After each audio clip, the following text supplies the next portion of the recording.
Bien, ya estamos de regreso. Bueno, les decía que cierres de campaña, está el de Evelyn Matei en el Bío Bío, donde aseguró que no creo en las encuestas. Kast, que reunió en el Movistar Arena más de 10.000 personas, dijo que la tercera es la vencida.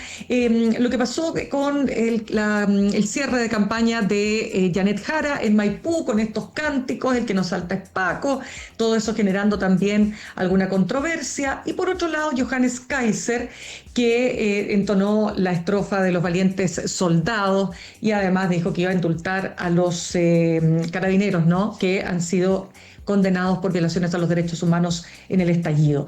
Bueno, ¿cómo se reconfigura todo este cuadro? Pensando ya en el cierre y de cara a este domingo 16 de noviembre, ¿qué va a pasar con las listas parlamentarias? Básicamente con la votación de las parlamentarias. Se lo vamos a preguntar al abogado, candidato a diputado del Frente Amplio por el Distrito 9 y ex consejero regional de la región metropolitana, Leo Jofré. Leo, ¿qué tal? Gracias por estar con nosotros esta mañana.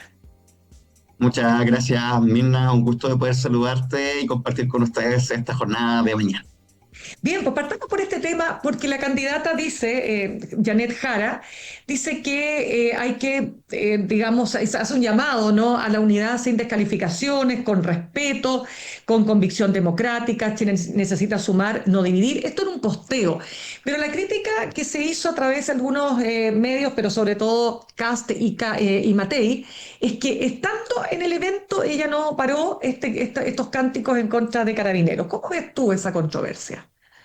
Sí, me parece más que nada una controversia bastante artificial que está Mm. básicamente del desorden que tiene la derecha internamente, la competitividad de sus candidaturas que estarían llegando en un escenario bastante cerrado frente a la primera vuelta y que por ende tienen que intentar trasladar el conflicto y la polémica que ha estado centrado en su sector hacia el comando y la candidata presidencial Janet Jara.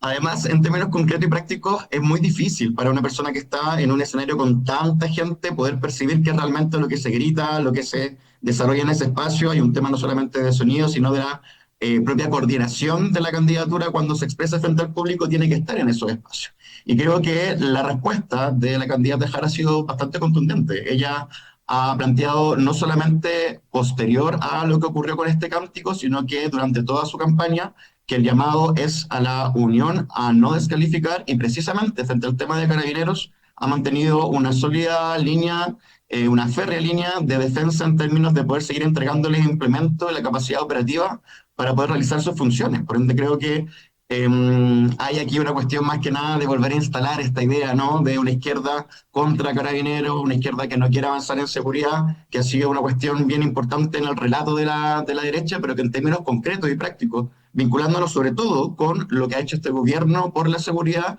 fomentando las herramientas para Carabineros, no se condice con lo que ha pasado en la práctica.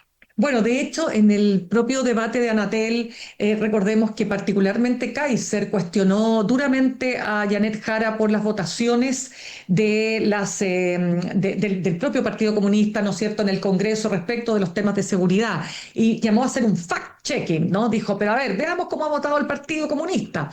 Entonces, eso por supuesto instala una duda, ¿no?, respecto de un partido o de su partido. Cuando ella habla de seguridad, es como que le resta credibilidad, dirías tú. ¿Y qué pasa con esas acusaciones?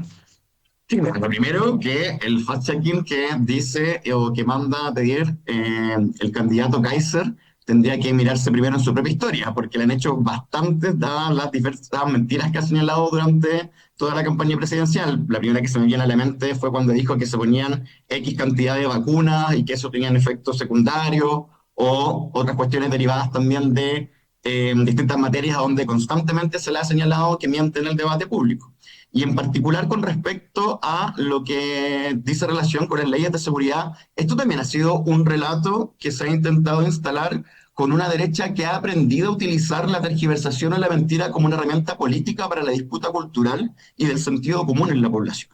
Y me parece muy importante la pregunta porque creo que hay que desmembrar un poco cuáles son estas famosas leyes. Yo no milito en el Partido Comunista, soy del Frente Amplio, pero creo que este relato de estar en contra de las medidas de seguridad se toma de cuestiones que yo creo que sí es correcto que se debatan y se discutan y algunas que se rechacen, particularmente con las formas desproporcionadas que podía tener la ley, perdón, Nain Retamal, que de hecho creo que la mezclan con seguridad, pero tiene otro objetivo. O, por ejemplo, cuando se hablaba de las reglas del uso de la fuerza y la derecha quería quitar el concepto proporcional, es decir, que no fuera proporcional el ejercicio de la fuerza del Estado, que tiene el monopolio de la fuerza, a través también de Carabineros, la PDI y todos los órganos de las policías que están encargados de ejercer el control del orden público, y que no estuviera esa proporcionalidad. Bueno, me parece que evidentemente había que discutirlo y no podíamos estar de acuerdo como izquierda en restar ese concepto, puesto que efectivamente las personas que más sufren son las personas comunes y corrientes que pueden verse involucradas en este tipo de asuntos, y eso lo hemos visto a lo largo de la historia de nuestro país, en temáticas vinculadas a un mal uso de la fuerza. Por ende, no creo que dentro de 70 leyes que ha sacado este gobierno, el gobierno que más leyes ha logrado aprobar con el Congreso en la historia de nuestro país, en reciente democrática, en materias de seguridad, estar en contra de cuestiones que son tan sensibles y concretas para la población, sea estar en contra de la seguridad. Eso es un relato, es una idea que intentan instalar, pero que no se condice con la realidad de lo que ha sido un avance en la materia de seguridad en nuestro país y en nuestro gobierno. Bien, Leo, vamos a lo que se juega este fin de semana, este domingo. Vámonos primero a lo presidencial, después pasamos a lo parlamentario. ¿Qué se juega en lo presidencial este domingo? En lo presidencial se juega algo que va más allá de este encuadre que se ha intentado plantear de la continuidad o no de gobierno. Yo creo que lo que se encabeza con Janet Jara, evidentemente, es una persona que proviene del gobierno actual, fue ministra de la cartera de Trabajo, que logró grandes proyectos para el país, como el proyecto de 40 horas, el aumento histórico en el sueldo mínimo, también, por supuesto, la tan ansiada reforma de pensiones que llevaba más de 12 años de discusión en el Congreso, y por ende ha demostrado una gestión práctica, concreta, que sí le ha cambiado la vida materialmente a la gente y lo va a seguir haciendo porque hay un proyecto que está aprobado en escalada, es decir, cada año vamos a ir viendo más los efectos de estas leyes que se han ido aprobando. Y por ende se juega también la posibilidad de tener una gestión probada, una gestión que logró resultados, una gestión que conoce la administración del Estado.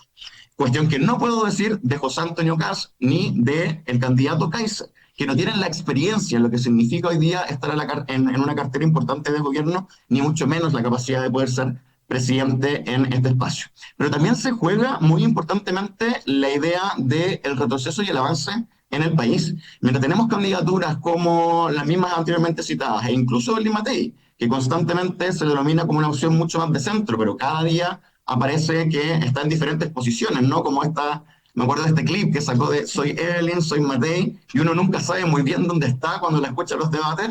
Bueno, se juega el avance y el retroceso. Creo que la candidatura de Janet Jara busca precisamente avanzar y seguir profundizando en reformas que son importantes para el país, sobre todo en materias sociales, con grandes demandas que siguen siendo sentidas por la comunidad, mientras que las otras candidaturas nos llevan al autoritarismo, a constantemente mirar el pasado, a constantemente plantear políticas demagógicas que no entregan soluciones reales a la gente.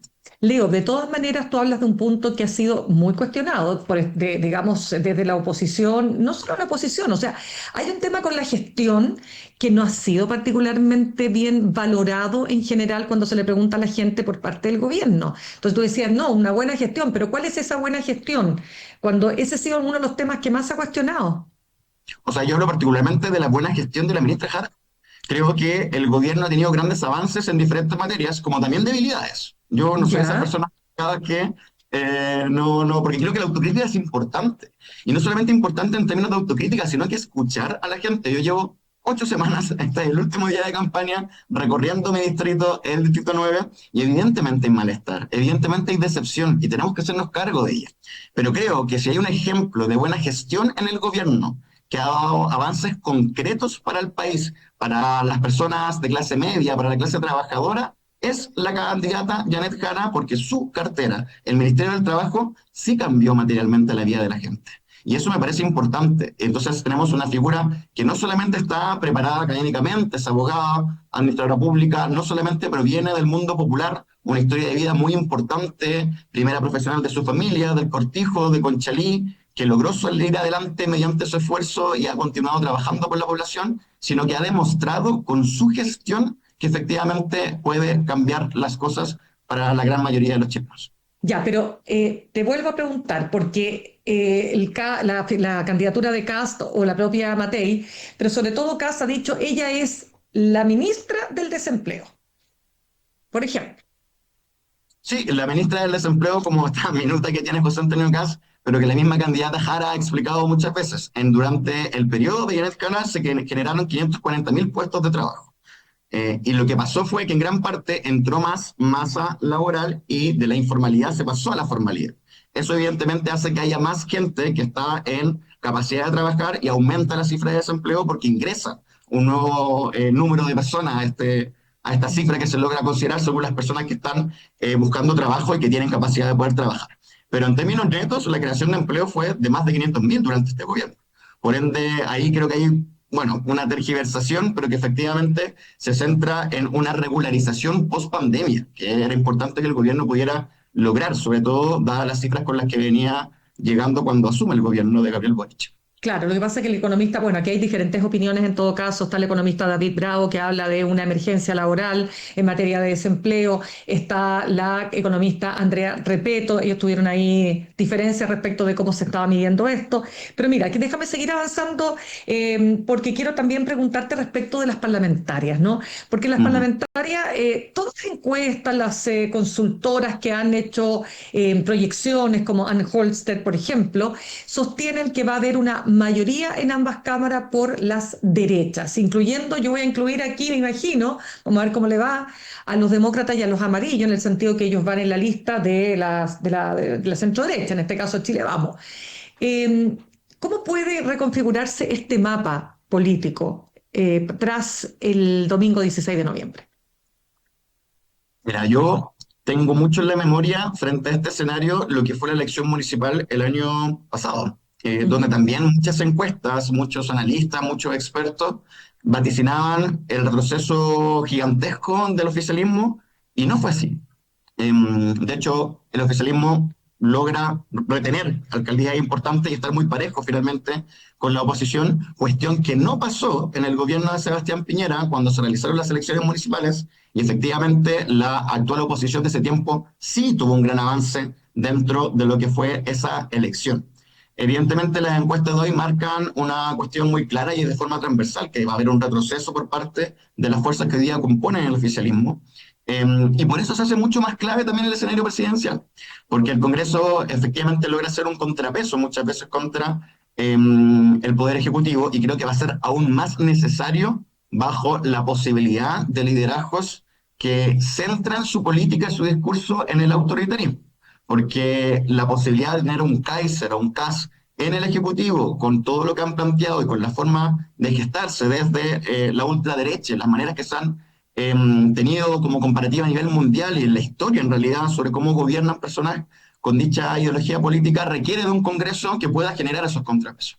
Por ende, va a ser muy clave y muy importante lo que allí pueda pasar. El peor escenario que pueda haber para mi sector, evidentemente, es que no tengamos el Ejecutivo y un Congreso de mayoría de las derechas. No obstante, creo que la elección se juega cuando se juega, el domingo 16 de noviembre, sabremos bien los resultados y al menos yo, desde mi experiencia, digamos, más práctica, como menos de analista teórica, sino que en las calles y en el pulso, yo creo que efectivamente hay una mirada bien amplia acerca de lo que son las candidaturas, que no se juega solamente por una cuestión de ideología. En las candidaturas políticas muchas veces se centra también, sobre todo cuando las personas logran identificar al candidato o candidata en estas elecciones que son mucho más personalizadas, no como el año pasado, que eran 4 papeletas y por ende costaba mucho poder distinguir todas las candidaturas, está mucho más pequeña en términos de reconocimiento de las figuras. Hay bastante voto que se centra en la persona más que en el partido político. Por ende, yo creo que todavía hay muchas oportunidades de que efectivamente haya una buena votación por el oficialismo, así lo creo que va a ocurrir, y efectivamente tendremos un Congreso con contrapesos ideales para poder tener un próximo ciclo electoral donde la discusión política sea real y podamos tener avances para nuestro país. Ya, pero tú tienes claro que, de acuerdo también a otros estudios, estamos hablando de que esa rabia, que ese malestar, como tú mismo has señalado, que lo ves en los territorios, lo está canalizando, no sé si mejor, pero lo está canalizando más los discursos de Kaiser o las derechas. Sí, por supuesto que sí. Y yo creo que esto ha sido parte también un poco de cómo se ha gestado la política en Chile el último tiempo, donde al gobierno, con su oposición, la oposición logra cooptar en el fondo el descontento social y así vamos como en este constante ir y venir de alguna forma u otra. Y eso ha sido parte importante también de lo que ha pasado a nivel de las parlamentarias. Ahora, hay otros factores, Mirna, por ejemplo. ¿Mm? En mi distrito particularmente ha sido muy importante la crítica instalada, de la cual yo estoy muy de acuerdo y he sido parte también de dicha crítica, del turismo electoral. Es decir, si tengo al presidente de la U, Guillermo Ramírez, que va de candidato por comunas populares, que son las que yo represento, como Renca, Independencia, Conchalí, Huechuraba, Cerro Navia, siendo él diputado actualmente por el distrito número 11, Las Condes, Lo Barnechea, Vitacura y otras comunas más, evidentemente la gente de mis comunas, la gente que habita esos espacios, que trabaja, que tiene una identidad y tiene una historia, rechaza aquello, porque vienen a hablar por nosotros sin pertenecer a nuestro espacio. Vienen a hablar de nuestras necesidades sin tener idea de nuestras necesidades. Vienen a hablar y a caminar por nuestras calles pisándolas por primera vez. Entonces, no todo se juega en el péndulo de la presidencial en relación a la parlamentaria, porque efectivamente hay otros factores como un Guillermo Ramírez que no tiene la menor idea de lo que significa ser parte del Distrito 9 y la gente percibe eso y lo rechaza. Y quiere votar por personas que sean de su distrito, que conozcan su realidad, por un vecino o vecina que se quiere también. Si eso es lo que más se repite en el discurso cuando hablamos con la gente, esta sensación, esta apatía con la política, porque sienten que el político les abandona una vez que fue electo. Y yo les respondo, muchas veces les abandonan porque no son de ahí, no hay un cariño especial por la gente, porque son personas que vienen desde afuera a insertarse bajo una maquinaria política que los toma de un lugar y los deja en otro para ser el representante político, pero que no tienen especial conexión, no tienen identidad y no tienen historia con el territorio, con las comunidades, con las poblaciones, con los barrios, con la gente. Por ende, creo que hay cuestiones que van más allá sencillamente de la figura nacional que está en la papeleta presidencial, sino que en la parlamentaria se juegan otros factores que son muy importantes. ¿Y tú, si formas parte, tú vives en ese distrito? Por supuesto que sí, yo soy un orgulloso ranquino de toda la vida. Vivo en Renca y he sido toda mi vida parte de aquella comuna. Perfecto. Vámonos a otro punto, fíjate que lo planteó ayer, nosotros entrevistábamos al coordinador programático de la candidatura de Evelyn Matei, Juan Luis Osa, que decía, decir que la derecha ya ganó la segunda vuelta, pase lo que pase, es otro error. Agregaba que Jara sigue siendo sumamente competitiva, pero la pregunta es la siguiente, para ti, ¿no da lo mismo quién de las derechas, siempre pensando en Janet Jara, pasa a segunda vuelta? Acá hay un punto que me parece muy interesante, Mirna, porque yo he escuchado, leído que hay una Ujú. especie de conveniencia para la candidatura de Janet Jara que Kaiser pueda dar la sorpresa y pase a segunda vuelta. ¿Por qué? Porque la candidatura de Kaiser, en mi parecer, y en el de muchas más personas, representa una ultraderecha más dura y pura que no le tiene miedo a decir lo que piensa, y eso evidentemente genera un choque con muchas personas que tienen una posición mucho más centrada, ni siquiera de izquierda, sino de centro o sencillamente no quiere votar por extremos. Y Kaiser representa un claro extremo, y ese claro extremo ha sido también lo que le ha comido votación a un CAS desfigurado, que ha intentado no polemizar en temas que él sabe que le complican, como la agenda valórica, las libertades personales, mientras que Kaiser es mucho más duro, concreto, práctico y dice esas cosas que uno no esperaría poder escuchar. Mm. Pero yo no creo necesariamente que un Kaiser sea lo mejor en segunda vuelta, ni estoy diciendo que un Kass ni una Matei lo sea. Creo que a los tres hay que saber enfrentarlos en términos de lo que son. ¿Y por qué no creo que un Kaiser sea necesariamente lo mejor? Porque también tengo el caso y la memoria de Argentina, donde muchas veces se dijo, cuando fue la elección presidencial, y pasó Milei a segunda vuelta, que era como este experimento, este personaje irreverente, ¿cierto? Y se dijo que bueno, porque Milei no gana en segunda vuelta, porque ¿cómo va a ganar un personaje que plantea las cosas que estaba planteando? Y en Argentina, donde hay una tradición política también muy fuerte, donde se habla Claro. mucho de política, donde hay harta actividad política. Y bueno, efectivamente pasó. Y ganó Milei y hoy día Argentina está viviendo las consecuencias importantísimas de tener un gobierno de esas características. Por ende, yo sería mucho más cauto. Creo que no hay ningún escenario que uno diga este es más favorable que el otro en términos netos, sino que a cada persona probable en esta disputa que tiene la derecha interna por cuál va a ser la persona que va a pasar a segunda vuelta, eh, habrá que saber enfrentarlo según las características particulares y, por cierto, con el programa, las ideas y la convicción que representa nuestra candidata Janet Jara. Claro, pero me imagino que de todas maneras no da lo mismo si Jara obtiene 30% de los votos o si obtiene menos de 30%. Por supuesto que sí. La apuesta hoy día del comando está en el 28% como una base que tenemos que lograr conseguir. Yo creo que eso efectivamente es importante, tan importante como es la distancia, ¿no? Que va a haber con la siguiente candidatura, pero yo creo que efectivamente podríamos lograr, como decía Osa, un candidato, una candidata con cerca de 4 millones de votos y eso la hace altamente competitiva, sobre todo en el contexto de una alta votación en primera vuelta de esas características. Claro, eso de todas maneras. Lo último que te quiero preguntar para cambiar de tema, pero ya terminando la entrevista, tiene que ver con lo siguiente. Tú como ex consejero regional metropolitano, ¿cómo ves lo que ha pasado, ¿no es cierto? Los tratos directos que impulsó el gobernador Claudio Rego con Alberto Larraín. Ha habido todo un proceso para desaforarlo, para destituirlo, pero hasta ahora Claudio Rego se ha defendido, ¿no es cierto?, de las acusaciones. Pero ¿cómo ves lo que puede ocurrir ahí? Mira, yo te voy a partir comentando algo que me parece muy importante, que creo que no ha estado en el debate público, sobre todo cuando la derecha toma esta embestida contra Ya. lo correspondiente a Procultura, con respecto a Larraín, con respecto al gobierno y el gobernador regional.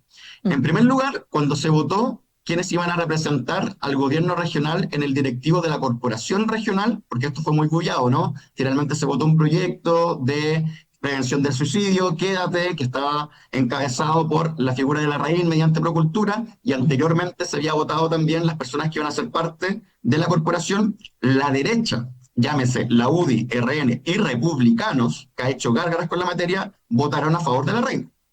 Quienes votamos en contra o nos abstuvimos de la figura de Larraín fuimos el Partido Comunista y el Frente Amplio.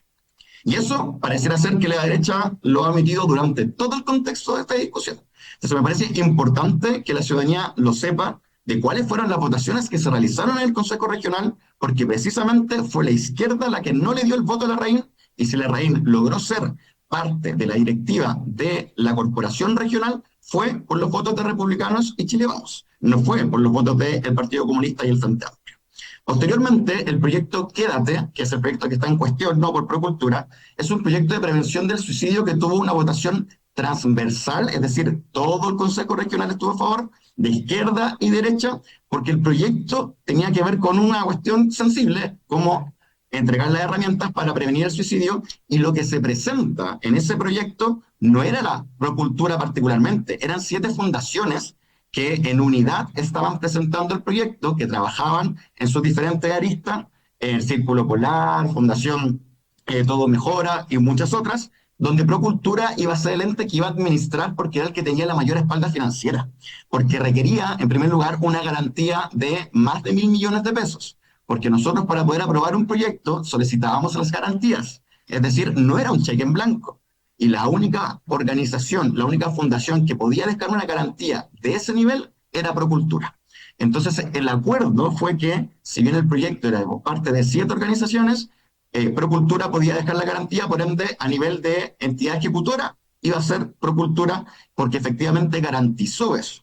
Cuando empezamos a ver los pagos que nos estaban realizando, las demoras finalmente en las rendiciones, inmediatamente el proyecto se congela y se solicita judicialmente que se cumpla la garantía. Y eso fue inmediato, cuando se presentan los antecedentes al Consejo Regional, con un programa que, ojo, fue fiscalizándose mediante la Comisión de Salud continuamente, y nos dimos cuenta que efectivamente estaban estas irregularidades, se congela el programa, se solicita la garantía. Es decir, acá no hubo una irresponsabilidad de aprobar un proyecto y no garantizarlo. Siempre estuvo presente aquello y se ejecutó de acuerdo a la ley. Por ende, cuando hoy día el Partido Republicano, cuando hoy día la derecha toma una ofensiva contra el gobernador Orrego, no se hacen cargo de sus propias decisiones, de haber ellos instalado a la figura de Larraín en la corporación regional, de haber ellos aprobado el proyecto Quédate, de haber ellos en su propio juicio no haber fiscalizado correspondientemente el proyecto, según ellos mismos señalan con las debilidades que tenía el proyecto Quédate, y por ende me parece que hay ahí una cuestión que dice relación mucho más con una ofensiva contra el gobernador Orrego, su votación, su liderazgo, más que sencillamente algo que realmente diga o amerite que haya irregularidades en lo que fue Procultura y particularmente el proyecto Quédate. Otra historia es que efectivamente luego sabemos a nivel nacional que Procultura estaba bicicleteando dinero de diferentes fondos y evidentemente ahí hay una crítica puntual y yo creo que un problema de Estado que no puede ser que no esté interconectado de forma clara y precisa si una fundación está recibiendo financiamiento de distintos gobiernos regionales y no poder saber su estado de cuenta para saber efectivamente cómo avanza financieramente la organización. Perfecto. Leo Jofré, abogado, candidato a diputado del Frente Amplio por el Distrito 9, ex consejero regional metropolitano. Muchas gracias por haber estado con nosotros esta mañana.